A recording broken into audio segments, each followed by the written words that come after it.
ఈరోజు మన topic one nation one election జమిలీ ఎన్నికలు అనమాట. భారత ప్రజాస్వామ్య ఘట్టంలో కొత్త అధ్యాయానికి అయితే తెరలేచింది. నిన్న లోక్సభలో కేంద్రం ఈ బిల్లును ప్రవేశపెట్టింది. మరియు పార్లమెంట్ ఎలక్షన్ ఏకకాలంలో నిర్వహించేందుకు 129వ రాజ్యాంగ సవరణ బిల్లును కేంద్రం లోక్సభలో ప్రవేశపెట్టడం జరిగింది. సో ఓటింగ్ ప్రక్రియ ద్వారా కేంద్ర న్యాయశాఖ మంత్రి అర్జున్ మేఘ్వాల్ బిల్లును ప్రవేశపెట్టాడు. అనుకూలంగా 269 ఓట్లు రాగా వ్యతిరేకంగా 198 ఓట్లు వచ్చాయి. ఈ బిల్లును ప్రతిపక్షాలు తీవ్రంగా వ్యతిరేకించాయి. ఇది భారత రాజ్యాంగ మూల సూత్రాలను విస్మరించేటట్లు ఉందని చెప్పేసి అభ్యంతరం వ్యక్తం చేశాయి. దాన్ని జేపీసీ అంటే జాయింట్ పార్లమెంటరీ కమిటీకి పంపాలని సూచించాయి. సో కేంద్రం దీనికి జాయింట్ పార్లమెంటరీకి పంపడానికి అంగీకరిస్తూనే ఇదేమి భారత రాజ్యాంగ మూల సూత్రాలకు వ్యతిరేకంగా లేదని చెప్పింది. అయినప్పటికీ ప్రతిపక్షాలు అభ్యంతరం వ్యక్తం చేస్తుండడంతో దీన్ని జేపీసీకి పంపించేందుకు ఒప్పుకుందన్నమాట. సో దీనికి పై కాంగ్రెస్ నుంచి మనీష్ తివారీ, సమాజ్వాదీ నుంచి ధర్మేంద్ర యాదవ్, తృణమూల్ కాంగ్రెస్ నుంచి కళ్యాణ్ బెనర్జీ, డిఎంకే నుంచి టిఆర్ బాలు, సో వీళ్ళందరూ వ్యతిరేకించారనమాట. ఎన్డీఏ కూటమిలో టీడీపీ నుంచి పెమ్మసాని చంద్రశేఖర్, శివసేన సభ్యుడు శ్రీకాంత్ సింధే సపోర్ట్ చేశారు. సో ఇది రాజ్యాంగ మూల స్వరూపానికి కానీ సమైక్య వ్యవస్థ కానీ ఎలాంటి భంగం కలదని పేర్కొన్నారు. ఆర్టికల్ 83 కింద లోక్సభ కాల వ్యవధి, ఆర్టికల్ 172 కింద రాష్ట్ర అసెంబ్లీల కాల వ్యవధులను సవరించి ఎన్నికలను చట్టబద్ధం చేసి ఒకే సమయంలో ఎలక్షన్ నిర్వహించాలని అయితే కేంద్రం నిర్ణయం. సో దీనివల్ల రాష్ట్రాల అధికారాలను కానీ రాష్ట్ర హక్కులను కానీ కేంద్రం లాగేసుకోవడం జరగదని చెప్పేసి న్యాయశాఖ మంత్రి అర్జున్ మేఘ్వాల్ వెల్లడించడం జరిగింది. 1983 నుంచి కూడా ఎన్నికల కమిషన్ జమిలీ ఎన్నికలకు ప్రపోజల్ చేస్తూనే వస్తుందని చెప్పేసింది. 41 ఇయర్స్ నుంచి అంటే 41 నుంచి ఈ అంశం పెండింగ్లో ఉందని చెప్పింది అనమాట. సో వివిధ స్థాయి కమిటీలు, సంఘాలు కూడా ఇదే విషయాన్ని చాలాసార్లు చెప్పినాయి.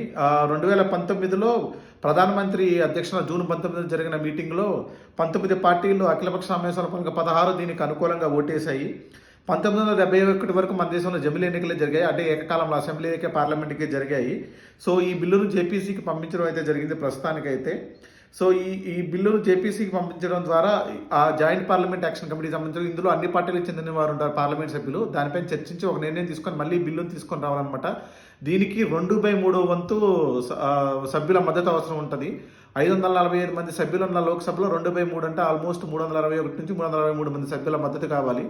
సో ఈ బిల్లు ఆమోదం పొందినప్పటికీ 2034లోని ఈ వన్ నేషన్ వన్ ఎలక్షన్ జరిగే అవకాశం ఉంది. 2034లోని ఇది జరుగుతుంది. ఎందుకంటే 129వ రాజ్యాంగ సవరణ బిల్లు చట్టరూపం సంతరించుకున్న తర్వాత జరిగే సాధారణ ఎన్నికల అనంతరం ఏర్పడే లోక్సభ తొలి సిట్టింగ్ డేకు రాష్ట్రపతి నోటిఫికేషన్ జారీ చేయాలి.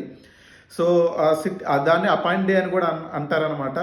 సో ఆ తర్వాత రోజున ఏర్పడిన అన్ని అసెంబ్లీలు ఆ లోక్సభ కాల పరిమితితో పాటే ముగుస్తాయన్నమాట.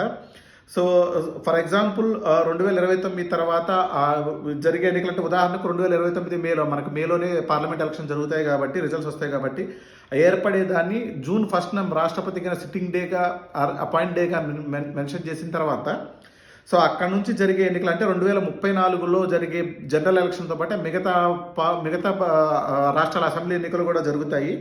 సో ఇప్పుడు దీనివల్ల ఇబ్బంది ఏం లేదనమాట. తెలంగాణ, రాజస్థాన్, మధ్యప్రదేశ్, ఛత్తీస్గఢ్ తదితర అసెంబ్లీలకు మాత్రం 2028 అంటే ఒక 6 నెలల ముందు జరుగుతాయి. వీటన్నిటికీ కూడా ఆటోమేటిక్గా కాలపరిమితి ముగిసిన తర్వాత రాష్ట్రపతి పాలన విధిస్తారనమాట. ఆంధ్రప్రదేశ్, ఒడిశా ఈ రాష్ట్రాల్లో మాత్రం పార్లమెంట్ ఎలక్షన్తో పాటు జరిగితే ఫుల్ అసెంబ్లీ ఉంటుంది. సో దీనివల్ల జమిలీ ఎన్నికలు నిర్వహించడం వల్ల చాలా ఖర్చు కలిసి వస్తుంది. అభివృద్ధి పథకాలకి ఎలక్షన్ కోడ్ లాంటివి లేకుండా ఉంటాయని కేంద్రం చెప్తుంటే ఇది కేంద్ర రాష్ట్ర ప్రభుత్వాల హక్కులు హరించడం అని చెప్పేసి ప్రతిపక్షాలు గోల్ చేస్తున్నాయన్నమాట. దీనిపైన మీ అభిప్రాయం ఏంటో కింద కమెంట్ బాక్స్లో తెలియజేయండి.